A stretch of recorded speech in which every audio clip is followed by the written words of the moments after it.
চৈত্র সংক্রান্তি উপলক্ষে বালুরঘাট শহরে শুরু হয়েছে নীল পূজা ও চড়ক উৎসব। সকাল থেকে শহরের বিভিন্ন প্রান্ত থেকে ভক্তদের ভিড় লক্ষ্য করা গেছে। বিশেষ করে চক ভবানী মহাশ্মশান থেকে গোপালন কলোনি পর্যন্ত রাস্তার দুধারে দাঁড়িয়ে থাকা দর্শনার্থীদের উৎসাহ ছিল চোখে পড়ার মতো। এই মহাশ্মশানের পরিচালনায় চলছে টানা 34 বছর ধরে চড়ক উৎসব।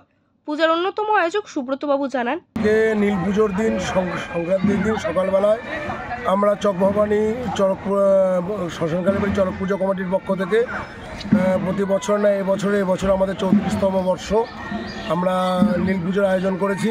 সকালবেলায় হাজরা পুজো করে আমরা শ্মশান থেকে বেরোচ্ছি। এই মুহূর্তে আমাদের সাথে সমস্ত আমাদের যারা ভক্তবৃন্দ এবং হাজরারা সাথে আছে, আমরা এখন পরিবেশন করে আমাদের মণ্ডপের দিকে এগোচ্ছি।